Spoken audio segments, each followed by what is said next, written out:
the way that I wanted to protect Queenie, and then I wanted to slap Queenie, then I wanted to really fight Queenie, then I wanted to pray for her, then I just wanted to give her a hug. This show took me through all of the emotions. I am talking about the brand new 8-part series that premiered on Hulu June 7th, Queenie.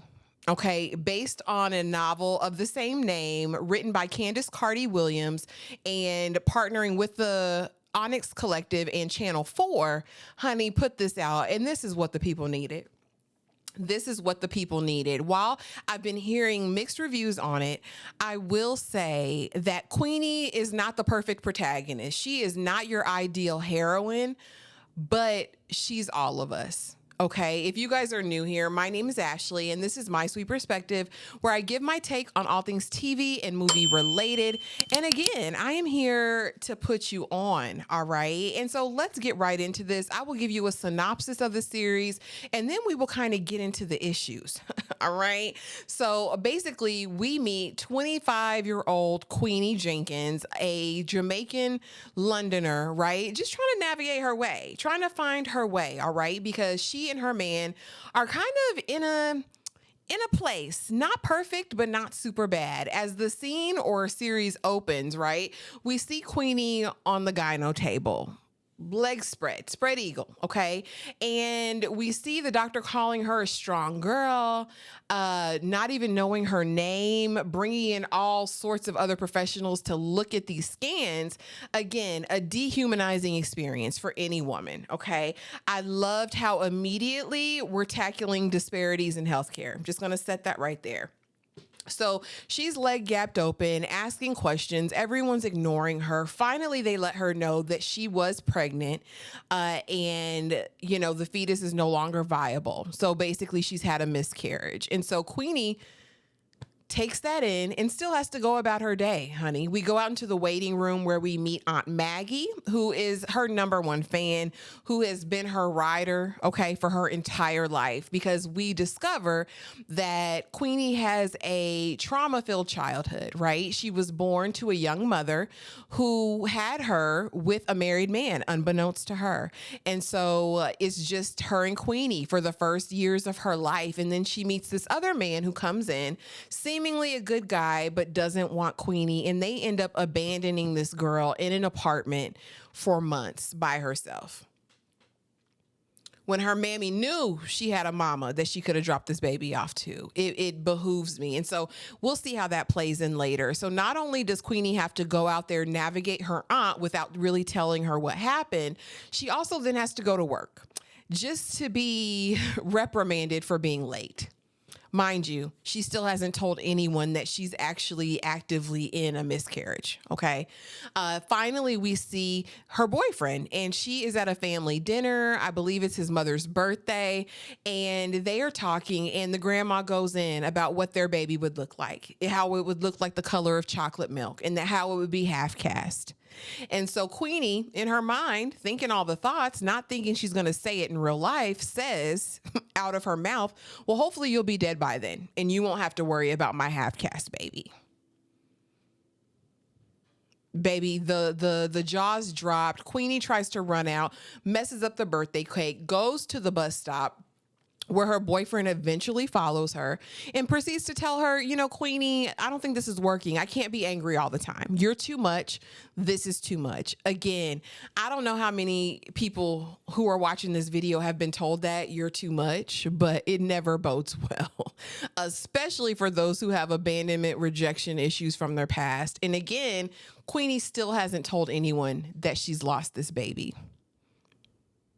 So Queenie still has to proceed with life. And so she does all the obligatory couple things that they would have done, right?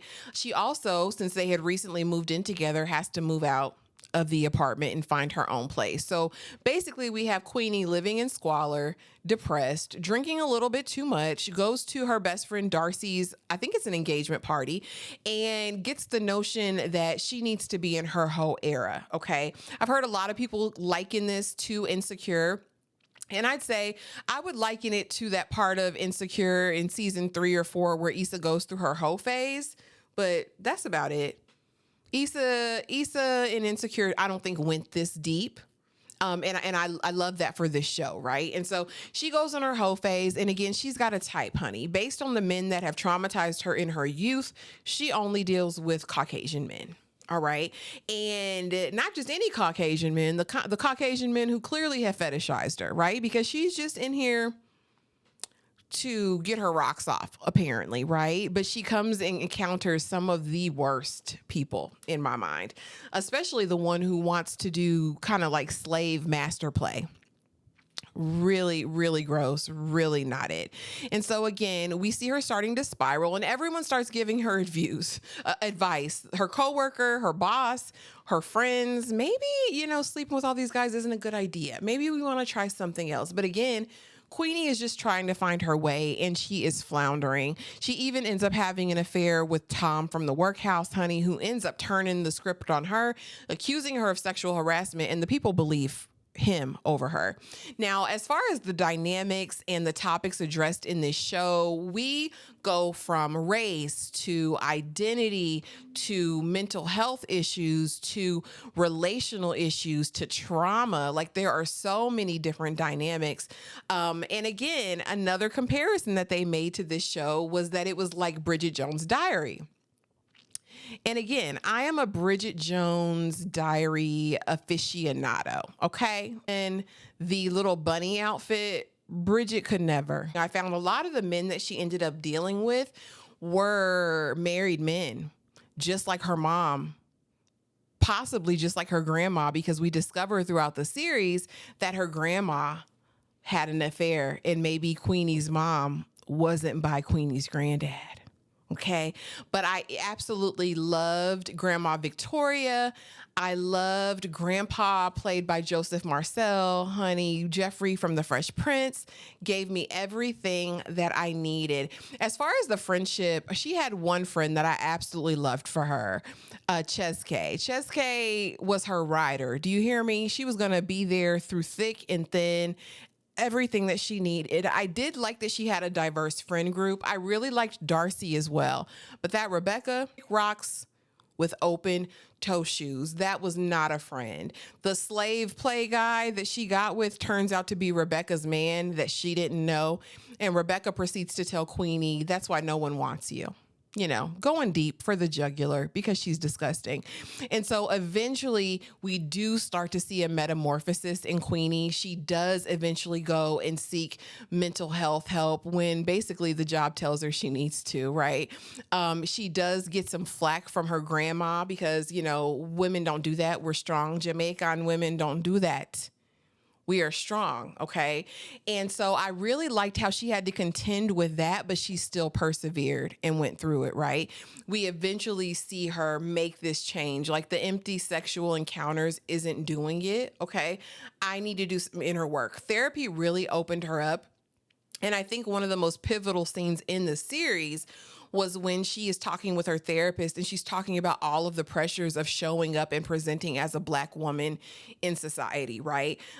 Being too much, being labeled as angry or the B word or all of these things, and ultimately coming to the conclusion that to be palatable, to be acceptable in general society, you virtually have to be perfect and docile. You know what I'm saying? Which is so sad, but that can feel like the box that a lot of women are in. You know what I mean?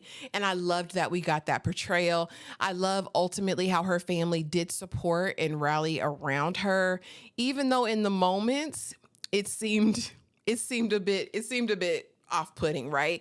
We also get this dynamic with her estranged mother who's really fighting to be in her life now. But Queenie says, until you can fully acknowledge what happened and take full ownership and responsibility without wanting sympathy in return, I can't receive it. And I felt her. I wanted her to get past it, but I understood where she was at in the moment. And I love how we got to see her growth. Again, this series isn't for everyone. I know I've read the comments that said, They felt like this is a stereotypical narrative for Black women. And while I think part of that's true, right? I think the trauma part and maybe the over sexualization of Black women is a thing. In this one, I think we got a more fuller picture of it. It wasn't just the behavior and it wasn't just the trauma. We actually got to see the deliverance, right? We got to see the process. We got to see the mental health assistance. We got to see the growth in her character from the beginning of the series to the end.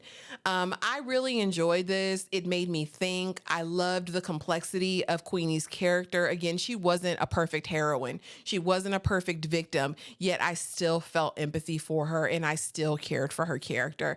You guys drop it in the comments below. Let me know what you thought of Queenie, honey. We will be live on Monday. What is that going to be? The 10th of June at 6 Eastern Standard Time with Struggle Reviews TV to talk about this ad nauseum, okay? Because we got to get into it. It's worth talking about. But you guys let me know what you thought. Be sure to like, comment, and subscribe, and I will see y'all in the next video. Bye.